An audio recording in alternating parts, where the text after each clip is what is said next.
Hi friends, welcome to Annam's recipes. இன்றைக்கி இந்த வீடியோவில் நான் காலையிலேருந்து நைட் வரைக்கும் என்னென்ன வீட்டில் சமையல் பண்ணேன், தீபாவளி இப்போ வரப்போகுது இல்லையா, அதுக்கு என்னென்னலாம் ரெடி பண்ணியிருக்கேன் அப்படிங்கிறதெல்லாம் தான் இந்த வீடியோவில் பார்க்க போகிறோம்.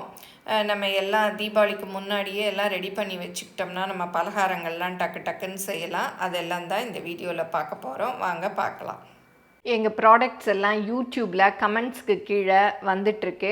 அதில் போய் கிளிக் பண்ணிங்கன்னா அதோட ரேட்டு டீட்டெயில்ஸ் எல்லாமே இருக்கும். அதை கிளிக் பண்ணி நீங்கள் வேணுங்கிற பொருளை ஆர்டர் பண்ணி வாங்கிக்கலாம். எங்கள் வீட்டில் பின்னாடி முருங்கை மரம் வச்சுருக்கோம். அதில் பாருங்கள், இலையெல்லாம் நல்லா கொழுந்தாயிடுச்சு. இனிமேல் விட்டால் உதிர்ந்துடும். அதனால் இதை பறித்து சூப் வைக்கலாம் அப்படின்னு சொல்லிட்டு பறிச்சிட்ருக்கேன். 2 மரம் விதை தான் வச்சோம். பாருங்க எவ்வளோ வளர்ந்துருச்சு. அப்பா, இவ்வளோ கீரை. ஏன்னா காய் நமக்கு கிடைக்கும், கீரை தான் கிடைக்காது. அதனால இந்த மரம் வச்சுருக்கேன். நான் முன்னாடி மாடி தோட்டத்திலே கூட வச்சுருந்துருக்கேன். இப்போ வச்சது பாருங்க நல்லா வளர்ந்துருச்சு. இது மேலே இந்த கொழுந்து இருக்கட்டும், அப்போ தான் இது வளரும். இதெல்லாம் பறிச்சுக்கலாம். இவ்வளோ முருங்கைக்கீரை கிடச்சிருக்கு. இதில் நான் சூப் வைக்க போகிறேன். உங்களுக்கும் முருங்கைக்கீரை பொடி வேணும்னா எங்கள் ஷாப்பில் கூட கிடைக்குது, நீங்கள் வாங்கிக்கலாம். அதையும் கூட சூப்பில் பவுடராக கூட போட்டுக்கலாம். எனக்கு நிறைய பேருக்கு முருங்கைக்கீரை கிடைக்காது, அதனால் பொடியாக நாங்கள் எங்கள் ஷாப்பில் சேல் பண்ணிகிட்ருக்கோம். இப்போ பாருங்கள், பறிச்சுட்டு வந்த முருங்கைக்கீரை இவ்வளோ இருக்குது. நான் சூப்புக்குன்னு நினச்சி பறித்தேன். இது பொரியலே பண்ணலாம் போல், அவ்வளோ இருக்குது. வீட்டில் பறிச்சதுனால பாருங்கள் எவ்வளோ ஃப்ரெஷ்ஷாக இருக்குது. இன்றைக்கி டே ஃபுல்லும் என்னென்ன வேலை செஞ்சேன் அப்படிங்கிறதான் பார்க்க போகிறோம். எங்கள் வீட்டில் வேலை செய்கிற பொண்ணுக்கு இப்போ காய்ச்சல்னு சொல்லிட்டு 3 நாளாக வரல. இப்போ எல்லா இடத்துலையுமே வைரல் ஃபீவர் இருக்குது போல். எல்லாருமே பார்த்து இருந்துக்கங்க. மாஸ்க் போட்டுட்டு வெளியில் போங்க. எல்லாருமே காய்ச்சல்னு சொல்கிறாங்க. காலையில் அதனால் எனக்கு கொஞ்சம் ஃப்ரீ டைம் இருந்தது. அந்த பொண்ணு வந்தால் அவசரமாக சமையல்லாம் முடிச்சிடுவேன். இன்றைக்கி ஃப்ரீயாக இருந்ததுனால கொஞ்சம் மாவெல்லாம் ஆட்டி வச்சுட்டேன். மாவு தீர்ந்துருச்சு. ஆட்டி வச்சுட்டு கிரைண்டர்லாம் கழுவி வச்சுருக்கேன். கிரைண்டர் கழுவி கவுத்தி தான் வச்சுருவேன், காஞ்சிரும். அந்த ஸ்டோனு எல்லாத்தையுமே கிரைண்டரும் நல்லா தொடச்சி வச்சாச்சு. அது காஞ்ச பிறகு எடுத்துகிட்டு வச்சுருவேன். இன்னும் சமையல் எதுவும் பண்ணல. கோதுமை மாவு இல்லை, அதனால் அதை அரைச்சிட்டு சலித்து காய வச்சு வச்சுருக்கேன். இந்த மாதிரி கொஞ்சம் சூடாக இருக்கும் இல்லையா, மிஷினில் அரைச்சிட்டு வர்றது. அதை ஆற வச்சு வச்சுருக்கேன். அப்புறம் கடலைப்பருப்பு எடுத்து வச்சுருக்கேன். இதுவும் அரைக்கணும் 2 கிலோ. ஏன்னா தீபாவளி வருது. இப்போவே அரைச்சி வச்சுக்கிட்டோம்னா நமக்கு ஃப்ரீயாக இருக்கும். கடைசி நிமிஷம் மிஷின்லலாம் ரொம்ப கூட்டமாக இருக்கும். அதனால் 2 கிலோ வாங்கி வச்சுருக்கேன். மாவில் அரைச்சதில் ஒரு இது வச்சுருக்கேன் நைட்டுக்கு புளிக்க. மற்றது எல்லாத்தையும் ஃப்ரிட்ஜில் வச்சுட்டேன். அப்புறம் இனிமேல் தான் சமையல் பண்ணணும். முட்டைக்கோஸ் நறுக்கியிருக்கு, ஃப்ரை பண்ணலான்னு சொல்லிட்டு வெங்காயம் கருவேப்பிலையெல்லாம். இன்னும் சமையலே ஸ்டார்ட் பண்ணல. காலையில் டிஃபன் முடிச்சாச்சு. சமைச்சு முடிச்சுட்டு இனிமேல் தான் மத்தியானம் சமையல் பண்ணணும். கடலைப்பருப்பை நல்ல வெயிலில் காய வச்சுட்டு அரைச்சி வச்சுக்கோங்க. அப்போ நல்லாயிருக்கும். வெயில் வரலைன்னா நம்ம வானொலி இருக்கு இல்லையா, கடாய், அதில் சும்மா லைட்டாக போட்டு சூடு வர்ற வரைக்கும் வறுத்து எடுத்துட்டு, ரொம்ப வறுக்கக்கூடாது, அப்புறம் வேறு வாசமாயிடும். சூடு வர்ற வரையும் வறுத்துட்டு மிஷினில் கொடுத்து அரைச்சிக்கலாம். கோதுமை மாவு தீர்ந்ததுமே இந்த மாதிரி டப்பாவெல்லாம் கழுவி காய வச்சு எடுத்து வச்சுருக்கேன். இதில் தான் இப்போ கோதுமை மாவை அள்ளி வைக்கணும். மாவெல்லாம் இதில் அள்ளி வச்சிடணும். இந்த சலடை கழுவாமல் வச்சுருக்கேன். ஏன்னா கடலை மாவு அரைச்சிட்டு வந்ததும் அதையும் சலிச்சிக்கலான்னு. இது கோதுமை மாவு தான், அதனால ஒன்றும் வாசம் அடிக்காது. அதனால் இதை அப்படியே தொடச்சிட்டு வச்சுக்கிட்டோம்னா கடலை மாவையும் சலிச்சிக்கலாம். சௌச்சோ சாம்பார் பண்ணியாச்சு. இப்போ முட்டைக்கோஸ் பொரியல் தான் பண்ண போகிறேன். அதாவது ஃப்ரை மசாலா, மிளகாப்பொடி போட்டு அதுக்கு எண்ணெய் ஊற்றி வச்சுருக்கேன். அப்புறம் பக்கத்து அடுப்பில் சாதம் வச்சாச்சு. முட்டைக்கோஸ் வீடியோ ஆன் பண்ணுறதுக்குள்ள அது டைம் லேப்ஸில் போயிடுச்சு. அதனால் அதெல்லாம் மிஸ் ஆகிடுச்சு. ஃபஸ்ட்டு எண்ணெய் ஊற்றிட்டு அதில் கடுகு, உளுத்தம்பருப்பு, சீரகம் போட்டேன். அப்புறம் வெங்காயம், கருவேப்பிலை, அப்புறம் நறுக்கி வச்ச முட்டைக்கோஸ் வந்து நான் கழுவி தான் எடுத்து வச்சுருந்தேன். அதனால் அப்படியே போட்டாச்சு. இதை அப்படியே வதக்கிக்கலாம். ஏன்னா அந்த ஸ்டாண்டு வந்து அப்படியே கீழே விழுந்து அதில் வந்து அதுவாகவே தானாக டைம் லேப்ஸ் செலக்ட் ஆகி வீடியோ ரெக்கார்டே ஆகலை. இப்போ இதுக்கு தேவையான உப்பு போட்டுடலாம். நல்லா தூவின மாதிரி போடுங்க. அப்புறம் சாம்பார் பொடி தான், காரத்துக்கு எவ்வளோ வேணுமோ அவ்வளோ போதும். 1 ஸ்பூன் போதும், ரொம்ப வேண்டாம். லைட்டாக இருந்தாலே நல்லாயிருக்கும். இதை நல்லா மிக்ஸ் பண்ணி விட்டுருவோம். நீங்கள் தக்காளி அதெல்லாம் வேணும்னா போடலாம். நான் இன்றைக்கி தக்காளி தான் போடலை. கொஞ்சமாக தண்ணி தெளிச்சிட்டு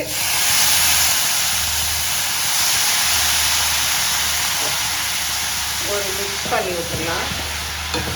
ஏன்னா கொஞ்சம் கூட தண்ணி இல்லைன்னா அப்புறம் அடியில் முட்டைக்கோஸ் புளிச்ச மாதிரி வந்துடும். அதனால லைட்டாக தெளித்து விடுங்க. இப்போ இது மூடி வேக விட்டுடலாம். நெய் இல்லை, அதனால நெய் காய்ச்சணும். இப்போ வந்து ஆவின் பட்டரெல்லாம் ரெகுலராக கிடைக்கல, வரல. எங்கே கிடைக்குமா எங்கே கிடைக்கும்னு தெரியல. அதனால் இப்போ வந்து மில்கி மிஸ்ட்டு தான் வாங்கியிருக்கேன். காய்ச்சி பார்க்கணும் எப்படி இருக்குன்ட்டு.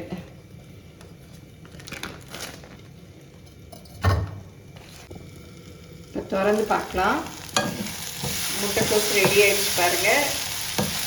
கொஞ்சம் தான் தண்ணி தெளிச்சிட்டு மூடி வச்சு அதுலேயே நல்லா வெந்துருச்சு. இடையில திறந்து கிளறி விடுங்க, இல்லாட்டி அடியில் பிடிச்சிப்போம். இப்போ முட்டைக்கோஸ் ஃப்ரை ரெடி ஆயிடுச்சு. இன்றைக்கி மற்ற வேலைகளெல்லாம் இருந்ததுனால சிம்பிள் சமையல் தான். நெய் காய்ச்சணும். இன்னும் கடலை மாவு வந்து அரைச்சிட்டு வந்தாச்சு, சலிக்கணும். கடலை மாவு பாருங்கள், அரைச்சிட்டு வந்தாச்சு. இதை வந்து சலிக்கணும். இதுக்கும் டப்பா வந்து நான் கழுவி ரெடியாக எடுத்து வச்சுருக்கேன். சலிச்சிட்டு இதில் போடணும். கோதுமை மாவு சலிச்சது இதில் கொட்டி வச்சுட்டேன். கொஞ்சம் நேரம் திறந்து கொஞ்சம் அந்த சூடுலாம் ஆறட்டும் அப்படின்னு சொல்லிட்டு அப்படி வச்சுருக்கேன். ஏன்னா இந்த ட்ரே வந்து கடலை மாவு சலிக்கிறதுக்கு வேணும்ன்ட்டு அப்படியே அதில் கொட்டி வச்சுட்டேன். ஏன்னா அப்புறம் அடுத்தடுத்து இதை கழுவி நம்ம யூஸ் பண்ணணும். இப்படி பண்ணோன்னா நமக்கு கழுவுற வேலை ஒரே இதாக முடிஞ்சிடும். சாதம் பாருங்கள் பொங்கி வருது. அடுப்பை வந்து குறைச்சி வச்சிடணும். இப்போ சௌச்சௌ சாம்பாரும் முட்டைக்கோஸ் பொரியலும் ரெடி ஆயிடுச்சு. அடுத்தது பட்டர் காய்ச்சிட்டு கடலை மாவு வந்து சலிக்கணும். பட்டரை வந்து நல்ல தண்ணியில் கழுவிட்டேன், பக்கத்து அடுப்புலேயே வச்சுட்டேன். ஏன்னா சாதம் வேகிறதுக்குள்ளே நெய்யும் ரெடி ஆகிடும். அப்புறம் நம்ம தனியாக இதுக்காக வந்து செய்ய வேண்டாம். பறிச்சேன் இல்லையா முருங்கைக்கீரை, அதில் கொஞ்சம் பட்டரில் போடலான்னு சொல்லிட்டு எடுத்து வச்சுருக்கேன். ஏன்னா நான் சூப் பண்ணலான்னு சொல்லிட்டு ஆஞ்சி வச்சுட்டேன். கடைசியாக தான் சூப் பண்ணணும். பட்டரில் வந்து முருங்கைக்கீரை போட்டால் நல்ல வாசமாக இருக்கும். நீங்கள் வந்து என்ன பட்டர் இப்போ யூஸ் பண்ணுறீங்க, என்ன நல்லாயிருக்கும் அப்படிங்கிறதெல்லாம் கூட கமெண்ட்டில் சொல்லுங்கள். இப்போ மரத்தில் பறிச்சுட்டு வந்தேன் இல்லையா, அதெல்லாம் க்ளீன் பண்ணி வச்சுருக்கேன். அதில் கொஞ்சம் எடுத்து இப்போ சூப் பண்ணிக்கலாம். நான் ஏற்கனவே நிறைய முருங்கைக்கீரை வச்சு 2-3 டைப்பாக சூப்பெல்லாம் போட்டிருக்கேன். அதோட லிங்க் எல்லாம் கீழே டிஸ்கிரிப்ஷனில் கொடுக்குறேன். அப்புறம் கொஞ்சம் வந்து பட்டரில் போட எடுத்து வச்சுருக்கேன். இப்போ பட்டர் கரைஞ்சி நல்லா நுரைச்சி வந்துருச்சு. இப்போ வந்து முருங்கை இலையை போட்டுக்கலாம்.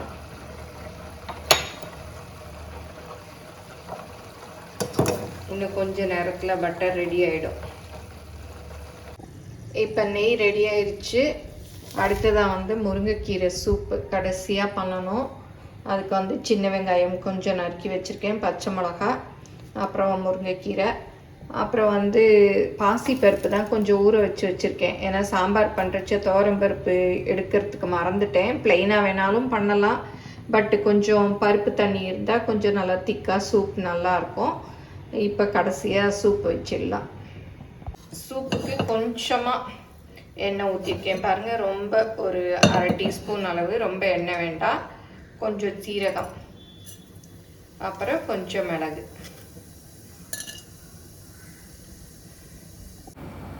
நீங்களும் சுவையாக சமைக்கணுமா எங்கள் மசாலா பொடிகளை யூஸ் பண்ணி பாருங்கள். அதெல்லாம் வாங்கணுன்னா ஸ்க்ரீனில் வர்ற வெப்சைட்டுக்கும் வாட்ஸ்அப் நம்பருக்கும் போய் ஆர்டர் பண்ணிங்கன்னா நீங்கள் வேணுங்கிறத வாங்கிக்கலாம். இப்போ சீரகமும் மிளகும் பொரிஞ்சிருச்சு. சின்ன வெங்காயம் பச்சை மிளகாயை போட்டுக்கலாம். இந்த முருங்கைக்கீரையும் போட்டுக்கலாம்.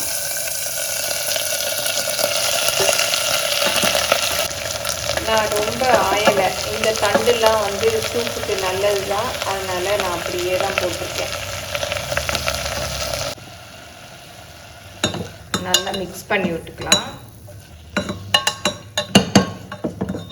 இப்போ இந்த பருப்பு ஊற வச்சுருக்கோம் இல்லையா, பாசி பருப்பு, அதையும் அப்படியே போட்டுக்கலாம். இப்போ சூப்புக்கு தேவையான உப்பு போட்டுக்கலாம். மஞ்சள் பொடி ஒரு 1/4 டீஸ்பூன் போட்டுக்கலாம். அப்புறம் இன்னும் கொஞ்சம் தண்ணி. இப்போ குக்கரை மூடி ஒரு விசில் விட்டுக்கலாம்.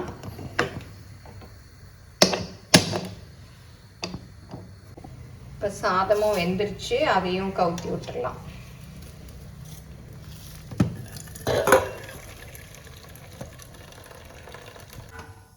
இப்போ கடலை மாவை சலிச்சுக்கலாம்.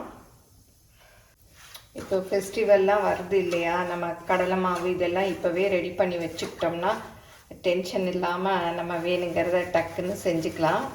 ஏன்னா கடலை மாவில் தான் நிறைய நம்ம பலகாரங்கள் பண்ணுவோம். அதனால இதை வந்து ரெடி பண்ணி வச்சுக்கணும். முதல்ல ஏதோ கொஞ்சம் அரைப்படாமல் இருக்குது, அதனால் சலிச்சுக்கிட்டா நல்லது. இங்கே பாருங்கள், ஏதோ இது மாதிரிலாம் இருக்குது.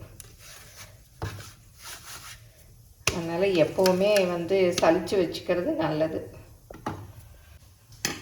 நான் எல்லாத்தையும் சலிச்சுட்டு காமிக்கிறேன்.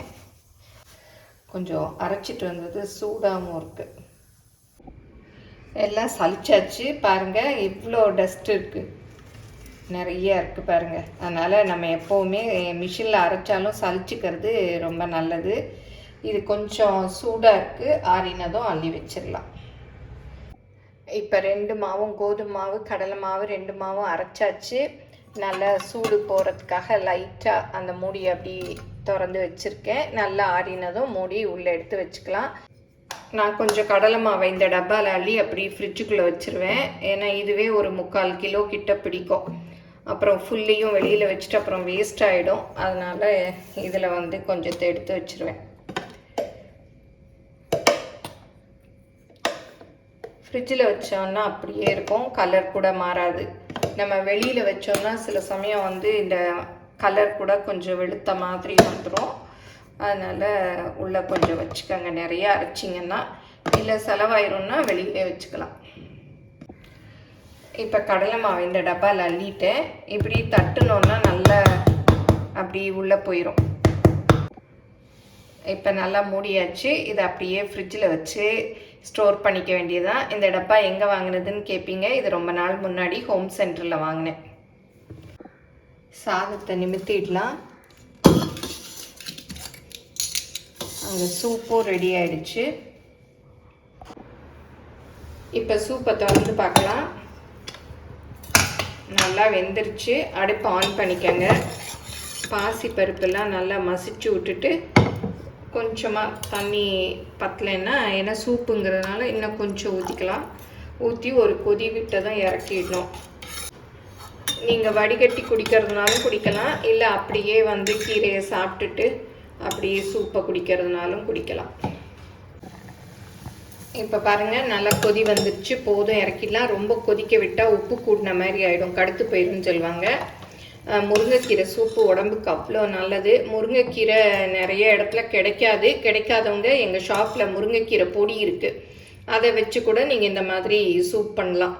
ஒரு 2 ஸ்பூன் அளவு முருங்கை பொடியை தண்ணியில் கலந்துட்டு இந்த மாதிரி மிக்ஸ் பண்ணி விட்டுறணும். அப்போ முருங்கைக்கீரை சூப், முருங்கைக்கீரை கிடைக்காதவங்க அந்த பொடியை வச்சு செஞ்சுக்கலாம். இப்போ மத்தியானம் லஞ்சுக்கு சாதம், சௌச்சௌ சாம்பார், முருங்கைக்கீரை சூப்பு, முட்டைக்கோஸ் ஃப்ரை, அப்புறம் நெய் ஊற்றி பருப்பு பொடி வேணால் போட்டுக்கலாம். அவ்வளோதான்.